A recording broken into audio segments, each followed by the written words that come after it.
যারা রিজু দত্ত সমালোচনা করছে না, তাদের আমি শুধু এইটুকু বলবো যে আপনারা তো এখন দলে আছেন, খুব ভালো কথা, দলের খারাপ সময় আছে, দলের কাজ করছেন।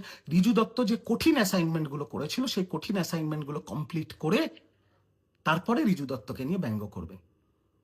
পুলিশ অবজারভারদের গালাগাল দিতে হবে, অজয় পাল শর্মাকে গালাগাল দিতে হবে, রিজু দত্তকে দিয়ে করাও।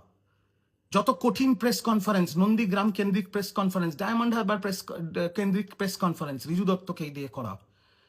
ভোটের রেজাল্ট যেদিন বেরোচ্ছে 4 তারিখ, সেদিনও পূর্ব মেদিনীপুর থেকে তৃণমূল কংগ্রেসের পেজে গিয়ে দেখুন, রিজু দত্তর ভিডিও আছে। আমি বলছি মানুষ আপনারা শান্ত হন, ধৈর্য ধরুন, 12টার 1টার পরে ট্রেন্ড চেঞ্জ হবে।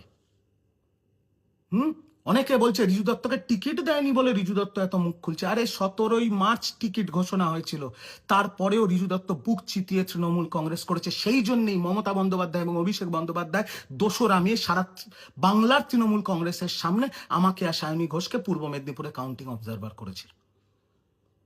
আমি আবারও বলছি, এখনো বলছি, রিজু দত্ত বেঈমান নয়। একবার যদি অভিষেক বন্দ্যোপাধ্যায় ফোন করতো, একবার যদি অভিষেক বন্দ্যোপাধ্যায় মেসেজ করতো, আজকের দিনেও রিজু দত্ত তৃণমূলের ঝান্ডা নিয়ে রাস্তায় দাঁড়িয়ে থাকতো। আমি যত বক্তব্য দিয়েছি সারা বাংলা জুড়ে, আমার বক্তব্য আমি শেষ করেছি মমতা ব্যানার্জি জিন্দাবাদ, অভিষেক ব্যানার্জি জিন্দাবাদ। আমার লিডার কে? মমতা ব্যানার্জি, অভিষেক ব্যানার্জি।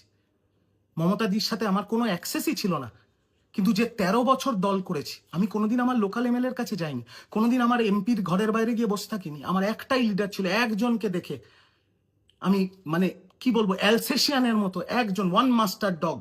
আমি নিজেকে কুত্তা বলছি, ওয়ান মাস্টার ডগ ছিলাম আমি, অভিষেক ব্যানার্জি। উনি আমার মাস্টার ছিলেন। দুটো চড় মেরে দিত, বকতো, শাসন করতো। আজকের দিন অব্দি একটা মেসেজ করে জিজ্ঞেস করেনি তুই ঠিক আছিস, একটা ফোন করা তিনি মনে করেননি। বিরাট বড় মাপের নেতা তিনি। ভালো থাকুক অভিষেক বন্দ্যোপাধ্যায়, ভালো থাকুক মমতা বন্দ্যোপাধ্যায়, ভালো থাকুক তৃণমূল কংগ্রেস।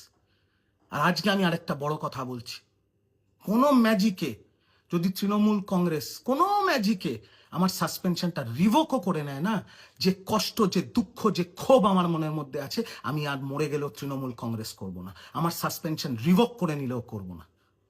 এত বড় কথা বলছি।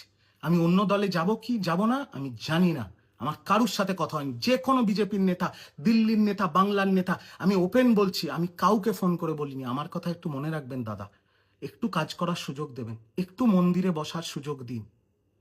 আমি তাদের ফোন করেছিলাম আমার পরিবারকে এবং আমার জীবন জীবিকাকে বাঁচানোর জন্য, সেই কথাটা তারা রেখেছেন। তারা 207 পেয়েছেন, তাদের রিজু দত্তকে দরকার নেই। তারাও বলেনি একটু দাঁড়িয়ে যা দেখে নেব, নো নো। তাই আমার ওপরে আঙুল তোলার আগে না একটু আত্মসমালোচনা করুন। যে প্রশ্নগুলো আজকে করলাম সেই প্রশ্নগুলোর উত্তর খোঁজার চেষ্টা করুন। বাংলার মুখ্যমন্ত্রী শুভেন্দু অধিকারীকে কে তাড়িয়েছিল? বাংলার আগামী দিনের মন্ত্রী তাপস রায়কে কে তাড়িয়েছিল? বাংলার মন্ত্রী নিশীথ প্রামাণিককে কে তাড়িয়েছিল? বাংলার বিধায়ক সজল ঘোষকে কে তাড়িয়েছিল?